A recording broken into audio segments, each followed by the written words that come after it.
వరంగల్కు చెందిన మహిళా సమైక్యకు అరుదైన గుర్తింపు లభించింది. ఢిల్లీలో జరిగే గణతంత్ర వేడుకల్లో ప్రత్యేక అతిథిగా పాల్గొనే అవకాశం దక్కించుకుంది ఓరుగల్లు మహాసమైక్య అధ్యక్షురాలు ఎడ్ల అరుణ. తనతో పాటు ఎందరో మహిళలు ఆర్థికంగా నిలబడేందుకు ఆమె చేసిన కృషిని గుర్తించిన కేంద్రం అతిథిగా ఆహ్వానించింది. ప్రగతిని సాధిస్తున్న వరంగల్ జిల్లా మహిళా సమైక్యలు ఓ అరుదైన గౌరవాన్ని దక్కించుకున్నాయి. గణతంత్ర వేడుకలలో విశిష్ట అతిథిగా ఓరుగల్లు మహిళా సమైక్య అధ్యక్షురాలు అరుణకు కేంద్రం నుంచి ఆహ్వానం అందింది. ఈ గణతంత్ర వేడుకలలో ఆమె అతిథిగా పాల్గొన్నారు. ఈ సమైక్య అనేక విజయాలు సాధించడమే ఈ ఆహ్వానానికి కారణం. మరి మహిళల్లో చైతన్యం తీసుకురావడంతో పాటు సామాజిక అంశాలు, వాళ్ళు ఆదాయాన్ని వనరులు సమకూర్చే విధంగా కూడా ఈ సమైక్య పనిచేస్తున్నటువంటి తీరు, వాళ్ళు సాధించిన విజయాలు తెలుసుకునే ప్రయత్నం చేద్దాం.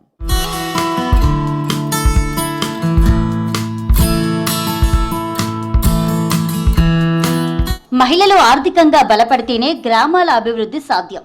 అదే దేశ అభివృద్ధికి ఉపయోగపడుతుంది. దీనిని ఆదర్శంగా తీసుకుని మహిళా సంఘాలకు ప్రోత్సాహకాలు ఇస్తున్నాయి ప్రభుత్వాలు. వాటిని ఉపయోగించుకొని ఎంతో మంది మహిళలు ఆర్థికంగా ఎదిగారు. ఆ కోవలోనే వరంగల్ జిల్లా వర్ధన్నపేట మండలం ఇల్లంద గ్రామంలోని ఓరుగల్లు మహాసమైక్య కూడా వస్తుంది.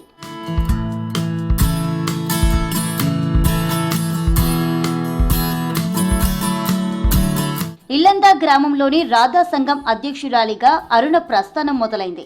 అలా సంఘాన్ని నడిపిస్తూనే అందరి గుర్తింపు పొందింది. ఆ తర్వాత 30 మహిళా సంఘాలకు సమైక్య అధ్యక్షురాలిగా ఎంపికైంది. 2009 మార్చి 11న ఏర్పాటైన ఓరుగల్లు మహాసమైక్యకు అధ్యక్షురాలిగా అరుణకు అవకాశం వచ్చింది. అప్పటి నుంచి పేదరిక నిర్మూలనతో పాటు స్వయం సహాయక సంఘాల బలోపేతానికి కృషి చేస్తోంది అరుణ. ఈ సేవలను గుర్తించిన కేంద్రం గ్రామీణ అభివృద్ధి కింద రిపబ్లిక్ వేడుకలకు ప్రత్యేక ఆహ్వానాన్ని పంపింది. చాలా గర్వంగా ఉందండి. ఇది నాకు అందరికీ వెళ్ళడం వీలు కాదు కాబట్టి నాకు ఒక్కరికి ఆహ్వానం వచ్చిందేమో, కానీ నేను ఒక్కదాన్ని వెళ్తే మాత్రము తెలంగాణ రాష్ట్రంలోని మహిళా సంఘాలు మొత్తం వెళ్ళినట్టు, నువ్వు గ్రామ సంఘం అధ్యక్షుల బాధ్యత తీసుకుంటే నిర్వర్తించగలుగుతావు అని నమ్మకం ఇచ్చారు. అప్పుడు నేను ఒక అడుగు ముందుకేసి గ్రామ సంఘం అధ్యక్షుల అవకాశాన్ని తీసుకోవడం జరిగింది. దీని ద్వారా నేను మండలంలో మీటింగ్లకు హాజరయ్యేది. ఇలా చెప్పుకుంటూ మా గ్రామంలో చాలా సంఘాల మీటింగ్ల దగ్గరికి వెళ్ళడము, మీరు మండలంలో ఇలా చెప్తున్నారు, మనం కూడా అలా చేయాలి, మనం కూడా మహిళా సంఘాలు ప్రతి గవర్నమెంట్ మనకి ఇచ్చే అవకాశాలన్నీ కూడా అందిపుచ్చుకొని మనము బాగా బాగుపడాలి, ఇంకా మనం నలుగురికి ఉపాధి కలిగించే స్థాయిలో మన మహిళలు ఉండాలి. మహిళా సంఘంలో తన ప్రతిభను గుర్తించిన అధికారులు తనను మరింత ప్రోత్సహించారని చెబుతోంది అరుణ. పొదుపు సంఘాలతో మహిళలు ఆర్థికంగా ఎదిగేందుకు కృషి చేశానని చెబుతోంది. అంతర్గత అప్పుల రుణాలు తీసుకుంటాం. ఫస్ట్ మా సంఘంలో మేము చేసుకున్న సేవింగ్స్ ని అంతర్గత అప్పులుగా తీసుకుంటాం. ఇంకా అంతకంటే ఎక్కువ మోతాదులో లక్షలలో కావాలి అంటే మాకు వివో ఉంది, మాకు ఎంఎస్ ఉంటుంది, అలాగే బ్యాంక్ లింకేజ్ రుణాలు, ఆ విధంగా లక్షలు శ్రీనిధి రుణాలని ఇలా చాలా రుణాలు తీసుకుంటాము. ఇవి వడ్డీ లేని రుణాలు గవర్నమెంట్ మాకు ఇస్తుంది. అలాగే ఇప్పుడు మాకు ఏంటంటే చాలా ఇప్పుడు కిరాణా షాపులు అని చెప్పాను, లేడీస్ ఎంపోరియం, మన బట్టల షాపులు, అలాగే పెద్ద అంటే పిఎంఎఫ్హెచ్ఎంఈ కింద మీకు 30% సబ్సిడీ కింద కూడా లోన్లు తీసుకున్న వాళ్ళు ఉన్నారు. ఇల్లంతా పెద్ద విలేజ్ కాబట్టి చాలా మంది చాలా రకాల యాక్టివిటీ చేసుకుంటున్నారు. మనకి ఇక్కడ హోటల్స్ పెట్టారు, బేకరీ ఉంది, ఎంబ్రాయిడరీ ఉన్నాయి. 2 మహిళలు 10 లక్షల రుణాలు తీసుకుని ఎంబ్రాయిడరీ నడిపిస్తున్నారు ఇక్కడ మాకు. నా ఆయాంలో మొన్న కూడా నేను 120 నుంచి 130 మంది వరకు ఈఎంటీలను, ఈ మాస ట్రైనర్స్ అని ఇప్పుడు కొత్తగా వచ్చింది లోకోస్ యాప్, దాని మీద కూడా నేను ఎక్కిన తర్వాత గుర్తించి మినిమం 5 రాష్ట్రాల్లో వాళ్ళకి సర్వీస్ ఇవ్వడం జరిగింది. మహిళా సంఘాల ద్వారా పొదుపు చేయడమే కాకుండా ప్రభుత్వం నుంచి లోన్లు తీసుకొని చిన్న చిన్న వ్యాపారాలు చేసుకుంటున్నారు మహిళలు. తమకు వచ్చే ఆదాయంతో కుటుంబానికి ఆసరాగా ఉండటం ఆనందంగా ఉందంటున్నారు. ఇల్లంద గ్రామంలో ఎందరో మహిళా గ్రూపు సభ్యులు ఇలా విజయం సాధించారు. ఇప్పుడు ఈ బ్లౌజు వర్క్ చేశాక ఇప్పుడు నేను టైలరింగ్ చేయట్లేదు.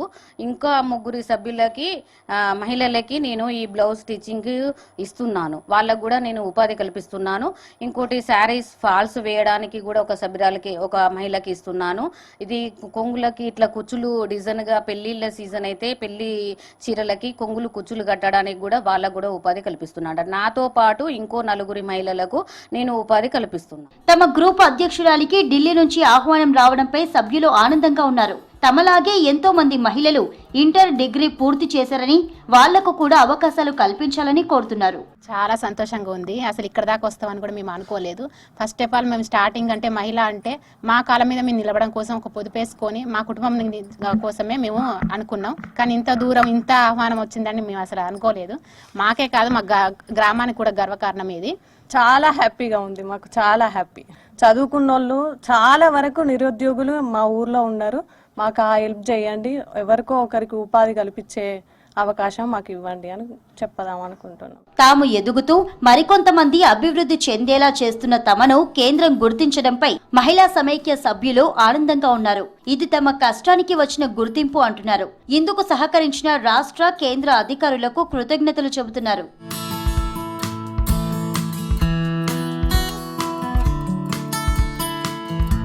మా సమైక్య అధ్యక్షురాలు అరుణ ఢిల్లీలో వెళ్తున్నారు. ఆ గణతంత్ర వేడుకల్లో పాల్గొనాలి.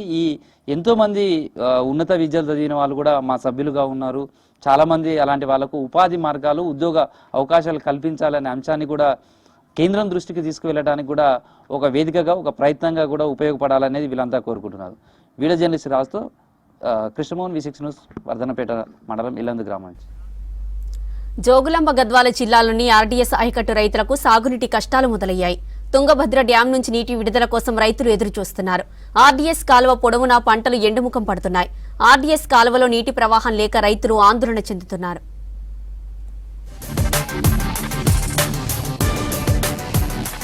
తుంగభద్ర నదిలో నీటి వాటాలు కలిగి ఉండి ఆలంపూర్ నియోజకవర్గంలో 100 కిలోమీటర్ల పొడవైన ఆర్డీఎస్ కాలువలో నీటి ప్రవాహం కొనసాగటం లేదు. వానాకాలంలో కొద్దో గొప్ప పంటలు పండించుకునే ఆర్డీఎస్ రైతులను ప్రతి ఏటా యాసంగిలో సాగునీటి కష్టాలు వెంటాడుతూనే ఉన్నాయి. పొరుగు రాష్ట్రాల నీటి వాటాలను విస్తరించినా ఆలంపూర్ రైతులు మొండి ధైర్యంతో పంటలు సాగు చేస్తున్నారు. ప్రతి ఏటా యాసంగిలో 50,000 ఎకరాల్లో పంటలు పండిస్తారు. మొక్కజొన్న 30,000 ఎకరాల్లో, జొన్న 10 ఎకరాల్లో, మిగతా పంటలైన మిరప, ఉల్లి, పప్పు, శనగ మరో 10,000 ఎకరాల్లో పండిస్తారు. ప్రతిసారి మాదిరిగానే యాసంగిలో రైతులను సాగునీటి కష్టాలు వెంటాడుతున్నాయి. ఈ ఆర్డీఎస్ కెనాల్ అనేది ఎవరు యాడ బట్ట, యాడ కెనాల్కి, యాడ వంకలకి అన్ని అడ్డేసుకొని నీళ్లు వారించుకుంటారు. బొర్రలు ఎక్కువ ఎవరు డిపార్ట్మెంట్ ఎవరు పట్టించుకోవడం కూడా లేదు సార్.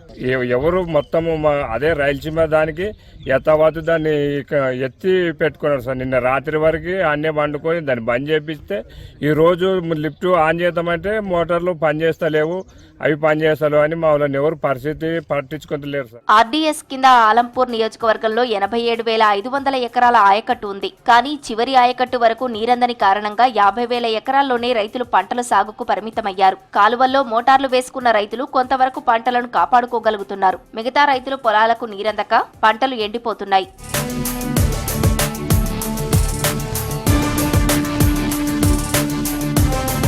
వారం రోజుల నుంచి కాలువల్లో నీరు లేదు. దీంతో ఇప్పటికే 30% పంటలను రైతులు నష్టపోయారు. ఫిబ్రవరి చివరి వరకు ఆర్డీఎస్ ఆయకట్టుకు నీళ్లు వదలాలని రైతులు కోరుతున్నారు. కాలువలో కూడా ఇట్లా 2 రోజుల వరకు ఇవి నీళ్ళు పారతట్లు ఉన్నాయి సార్. ఇవి నీళ్ళు ఏంటికి కావు సార్. ఇప్పుడు మన తుంగభద్ర నదిలో నీళ్ళు పారుతున్నాయి సార్. నీళ్ళు పారుతున్నాయి. మరి మాకు దయచేసి లిఫ్ట్ ఆన్ చేసి మమ్మల్ని ఆదుకునాలని కోరుకుంటున్నాం సార్. లేకపోతే అప్పుల వలన ప్రాణాపాయం జరిగే పరిస్థితి ఉంది సార్. ఎట్టి పరిస్థితుల్లో మమ్మల్ని ఆదుకోవాలని కోరుకుంటున్నాం సార్. డామ్లో నీళ్లు ఎన్నో ఉన్నామని మేము ఆశలతోనే వేసుకున్నాము. ఇప్పుడు ఆశలు మాకు కొద్దిగా ఇబ్బందిగా కనిపిస్తున్నాయి సార్. మాకు దయ వలన ఎట్ల కల్లా మాకు ఫిబ్రవరి వరకు నీళ్లు కావాలని మేము కోరుతున్నాం. మేము డ్యామ్లో ఉన్న నీళ్ళని కొద్దిగా మాకింత వదిలి కొంచెం మాకింత సహాయకారం చేయండి సార్. మీరు ఆ డ్యామ్లో నీళ్ళు రాకపోతే మా రైతులు ఆత్మహత్య చేసుకున్న సమాచారం ఉంది. కొద్దిగా మీరు మాకు అంతా సహాయకారం చేయండి సార్. ఆర్డీఎస్ 3 రాష్ట్రాల మధ్య నలుగుతున్న జల వివాదానికి కేరాఫ్. అంతర్రాష్ట్ర జల వివాదంలో ఏపీ, కర్ణాటక వ్యవహారం వల్ల తెలంగాణ ప్రాంత రైతులకు దక్కాల్సిన న్యాయం దక్కటం లేదు. తుంగభద్ర నదిపై ఉన్న రాజోలిబండ డైవర్షన్ స్కీమ్ నుంచి మొదలై తెలంగాణ ప్రాంతంలోని ఆలంపూర్ నియోజకవర్గంలో చివరి ఆయకట్టుకు నీరందటం సమస్యగానే మిగిలిపోయింది. బ్రిజేష్ కుమార్ ట్రిబ్యునల్ కేటాయింపుల ప్రకారం తుంగభద్ర నదిలో తెలంగాణ ప్రాంతానికి 15.9 టీఎంసీల నీటి వాటా ఉంది. ఆలంపూర్ నియోజకవర్గానికి 87,500 ఎకరాలకు నీరు పారాల్సి ఉంది. కానీ 6 దశాబ్దాల ఆర్డీఎస్ చరిత్రలో ఎన్నడూ 30,000 ఎకరాలకు మించి నీరు పారలేదు. దయచేసి ప్రభుత్వం రైతుల్ని కనికరించి మాకు నీళ్లు తెప్పియాలి. డామ్లో ఎన్నో నీళ్లు ఉన్నాయి. ఆఫీసర్లు, అధికారులు ఎందుకు పట్టించుకుంటున్నారో మాకు అర్థం లేదు. ఒక 10 రోజులు అయితే రైతులు సర్వనాశనం అయిపోతారు. అప్పులు తెచ్చి మొక్కజొన్నలు వేసి ఎన్నో నా దాకా ఇబ్బందులు పడి మేము అప్పులు తెచ్చుకున్నాము. వారం రోజులే కాలువలేం నీళ్ళు లేదు. దయచేసి మరి అధికారులు ఏం చేస్తున్నారో మాకు అర్థం కాని స్థితి లేదు. ఇప్పటికి ఒక 4-5 దినాలు నీళ్ళు లేకపోతే ఘోరంగా పరిస్థితులు అయితే రైతుల పరిస్థితులు.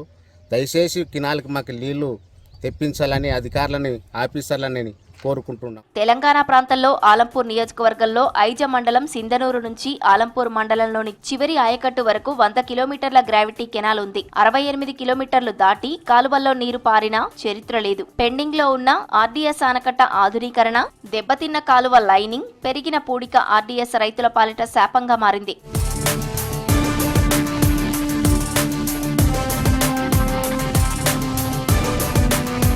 మూడు రాష్ట్రాల ఉమ్మడి ప్రాజెక్టుకు సంబంధించి తెలంగాణ ప్రాంతంలో ఆధునీకరణ పనులకు ఉమ్మడి రాష్ట్రంలోనే కర్ణాటక ప్రభుత్వానికి నిధులు అందజేసినా ఏపీ దౌర్జన్యాలకు తలొగ్గి తెలంగాణ ప్రాంతంలో పెండింగ్ పనులను పూర్తి చేయలేకపోయింది. దీంతో చివరి ఆయకట్టు వరకు నీళ్లు అందక ఆర్డీఎస్ రైతులు ఇబ్బందులు పడుతూనే ఉన్నారు.